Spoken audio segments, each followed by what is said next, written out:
Halo, Assalamualaikum warahmatullahi wabarakatuh. Selamat datang di pembelajaran online pendidikan kewarganegaraan bersama saya, Ihwanul Bekti Trian Putri. Nah, untuk kali ini materinya untuk kelas 11 SMK maupun SMA atau MA tentang hak asasi manusia. Nah, sebelumnya, kalian bisa menyiapkan diri kalian sebaik mungkin. Kalian juga bisa menyiapkan buku tulis kalian nanti kalau apabila diperlukan. Sebelum masuk ke materi lebih lanjut, saya ingin tahu nih, apakah kalian sudah tahu tentang hak asasi manusia? Dan kenapa belajar hak asasi manusia itu penting? Menurut kalian pendapatnya bagaimana? Kalian bisa menuliskan ya di kolom komentar. Nanti di akhir pertemuan ini juga nanti akan saya jelaskan kenapa belajar hak asasi manusia itu penting. Nah, ini ada kompetensi dasar dan kompetensi inti dari materi yang akan kita pelajari. Kalian bisa membacanya sekilas ya. Selanjutnya, tujuan dari pembelajaran. Nanti harapannya setelah kalian mempelajari materi ini, diharapkan nanti kalian mampu untuk yang pertama menghayati hak asasi manusia yang berdasarkan perspektif Pancasila, peduli terhadap hak asasi manusia, terus nanti kalian bisa menganalisis pelanggaran hak asasi manusia dan menyajikan hasil analisis tentang pelanggaran hak asasi manusia dalam perspektif Pancasila dalam kehidupan berbangsa dan bernegara. Selanjutnya, makna hak asasi manusia. Nah, sudah adakah yang di sini udah paham tentang hak asasi manusia? Kalau belum, sebenarnya definisi tentang hak asasi manusia itu memiliki penekanan aspek yang berbeda. Namun pada dasarnya adalah sama, yaitu semua hak asasi manusia itu memiliki sifat kodrati, dimiliki oleh semua orang, serta berlaku dimanapun dan kapanpun. Jadi banyaknya tokoh-tokoh yang mengemukakan pengertian dari hak asasi manusia itu intinya seperti yang saya sampaikan tadi. Konsep hak asasi manusia. Menurut John Locke, berpendapat bahwa individu sesuai dengan kodratnya adalah makhluk yang bebas dan setara. Manusia memiliki hak kodrat yang meliputi hak untuk hidup, hak untuk merdeka, hak untuk memperoleh kekayaan, dan hak ini tidak dapat diganggu-gugat dan bersifat mutlak.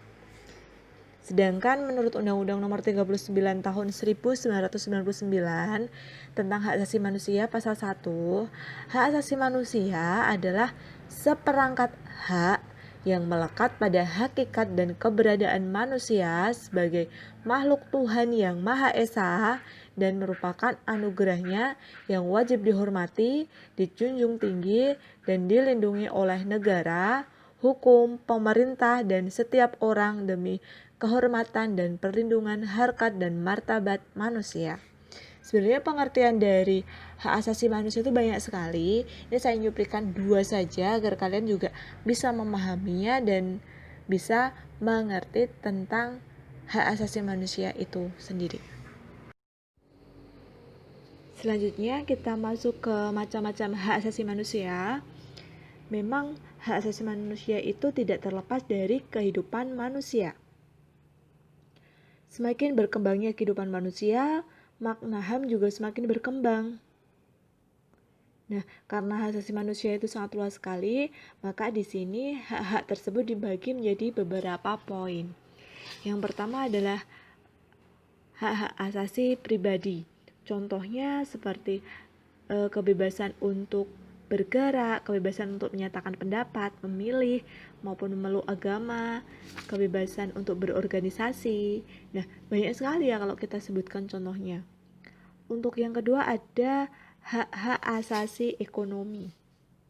Hak asasi ekonomi itu seperti contohnya seperti hak untuk memiliki sesuatu, hak untuk memilih pekerjaan, hak untuk menjual, membeli maupun menyewa. Itu yang termasuk hak asasi ekonomi.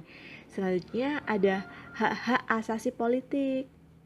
Contohnya seperti kita memiliki hak untuk dipilih, hak untuk memilih, maupun hak untuk mendirikan suatu partai politik, untuk berkumpul, berserikat.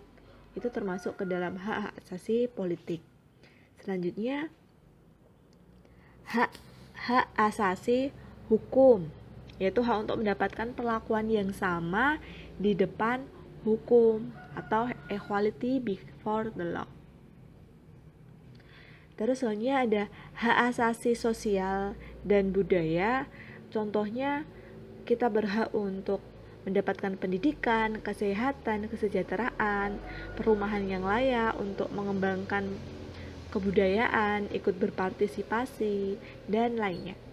Selanjutnya yang terakhir ada hak asasi dalam tata cara peradilan dan perlindungan.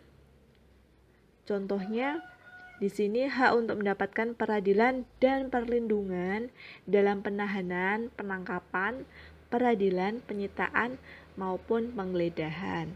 Nah, itu semua adalah macam-macam dari hak asasi manusia yang perlu kita ketahui.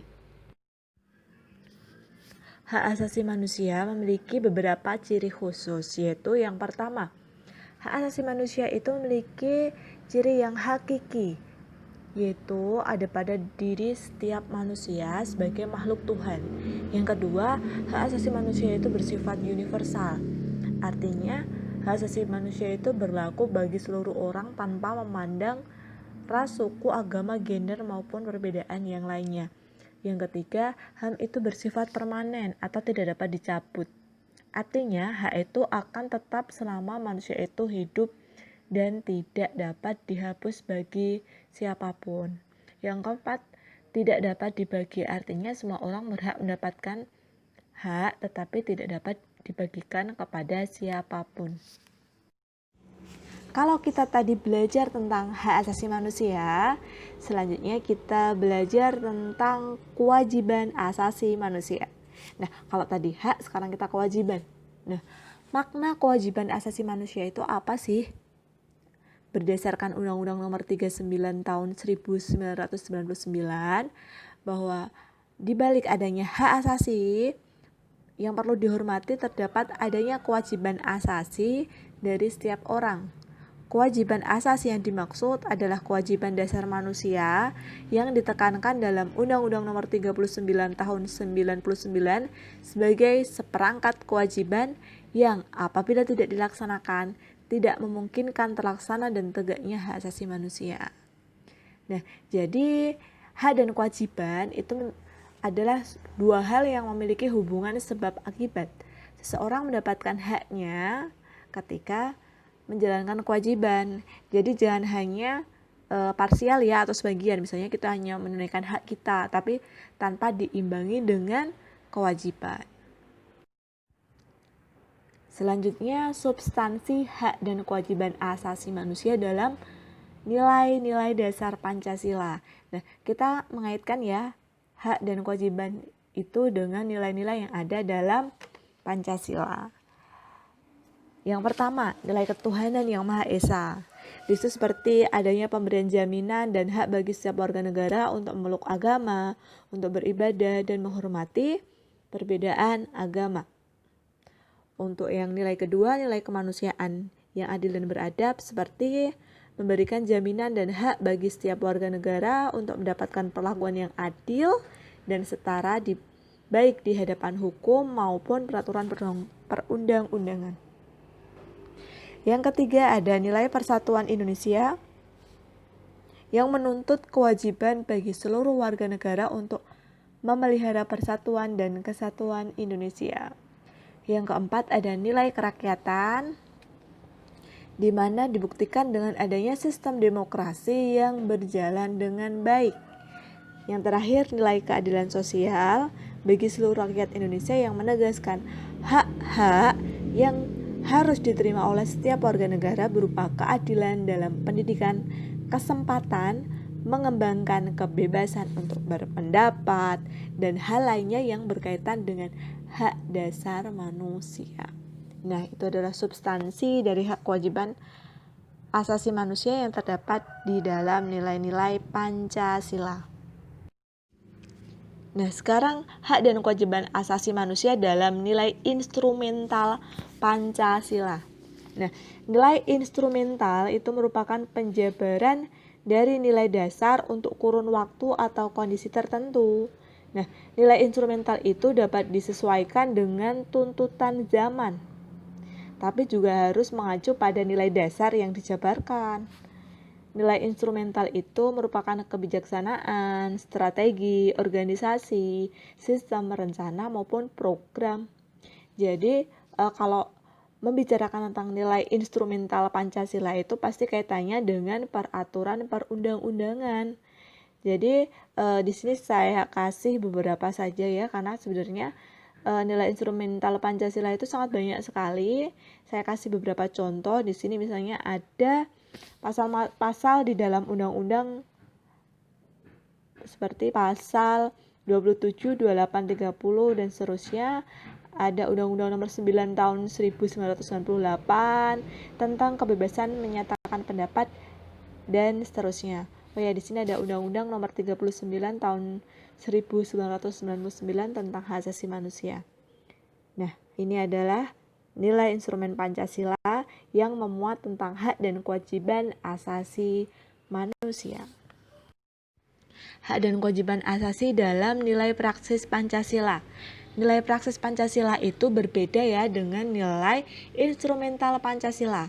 Kalau nilai instrumental Pancasila itu tertuang di dalam peraturan perundang-undangan maupun undang-undang dasar yang cenderung baku, sedangkan nilai praksis Pancasila itu lebih ke pengimplementasian dalam kehidupan sehari-hari. Tidak tertulis ya, tetapi kita bisa lihat dan mengamati dalam kehidupan sehari-hari. Nah, untuk sila yang pertama, sila ketuhanan yang Maha Esa, kita bisa melihat nilai praksis di dalamnya. Sebenarnya banyak sekali, tapi untuk ini saya akan memberikan beberapa contoh saja yang memberikan kalian gambaran. Contohnya dengan adanya sila ketuhanan yang Maha Esa ini, bangsa Indonesia menyatakan kepercayaannya dan ketakwaan terhadap Tuhan yang Maha Esa. Terus manusia Indonesia percaya dan takwa terhadap Tuhan yang Maha Esa sesuai dengan agama dan kepercayaannya. Mengembangkan sikap saling hormat menghormati dan bekerja sama antar pemeluk agama dengan penganut kepercayaan yang berbeda-beda. Terus membina kerukunan hidup antar umat beragama dan tidak memaksakan suatu agama atau kepercayaan. Ini untuk sila yang kedua, sila kemanusiaan yang adil dan beradab. Contohnya saja saya ambil beberapa, seperti kita saling mencintai sesama manusia, saling tenggang rasa, terus saling membela kebenaran dan keadilan, menjunjung tinggi nilai-nilai kemanusiaan, gemar melakukan kegiatan kemanusiaan, dan sebagainya, yang sering kita jumpai juga dalam kehidupan sehari-hari. Untuk sila yang ketiga, sila persatuan Indonesia, contohnya yang pertama mengembangkan rasa cinta terhadap tanah air dan bangsa. Yang kedua, memelihara ketertiban dunia yang berdasarkan perdamaian abadi dan keadilan sosial. Yang ketiga, mengembangkan persatuan Indonesia atas dasar Bhinneka Tunggal Ika. Yang keempat, sanggup dan rela berkorban untuk kepentingan negara dan bangsa apabila diperlukan. Yang kelima, memajukan pergaulan demi persatuan dan kesatuan bangsa, dan yang lain-lain. Sila yang keempat, yakni sila kerakyatan yang dipimpin oleh hikmat kebijaksanaan dalam permusyawaratan perwakilan. Di situ contoh sikapnya adalah seperti sebagai warga negara kita memiliki kedudukan, hak dan kewajiban yang sama. Terus kita juga harus menyelesaikan masalah dengan musyawarah untuk mencapai mufakat yang dilakukan dengan akal sehat dan sesuai dengan hati nurani. Terus dalam mengambil keputusan juga kita harus mengambil keputusan yang dapat dipertanggungjawabkan secara moral pada Tuhan yang Maha Esa. Selanjutnya untuk sila yang terakhir, sila keadilan sosial bagi seluruh rakyat Indonesia. Contoh sikap yang dapat kita ambil seperti mengembangkan perbuatan yang luhur yang mencerminkan sikap dan suasana kekeluargaan dan kegotong royongan.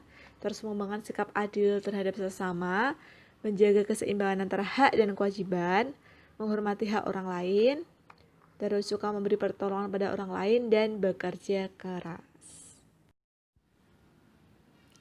Nah, di sini ada beberapa kesimpulan yang dapat ditarik setelah kita belajar dari materi hak asasi manusia tadi, seperti pengertian dari hak asasi manusia, terus kewajiban, terus hubungan antara hak asasi dan kewajiban asasi, terus yang terakhir ada kita mengaitkan dengan hak dan kewajiban asasi manusia dengan nilai-nilai Pancasila yang kemudian dijabarkan dalam nilai instrumental dalam peraturan perundang-undangan maupun dalam kehidupan sehari-hari atau yang sering disebut dengan nilai praksis. Nah, yang terakhir ada kegiatan refleksi. Jadi setelah mempelajari materi tentang hak asasi manusia, coba sekarang kalian bisa merenungkan hal-hal berikut. Yang pertama, dalam kenyataannya, manakah yang lebih sering kalian lakukan antara hak dan kewajiban? Kalian bisa menulisnya di buku tulis ya.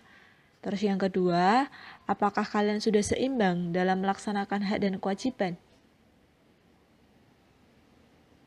Nah, kalian bisa merenungkannya, kemudian kalian bisa menuliskan hasil pendapat kalian, hasil pendapat pribadi kalian ya, tentang dua soal tersebut. Kemudian kalian bisa mengirimkan jawaban kalian di kolom komentar maupun kalian bisa mendengar lewat email. Terima kasih.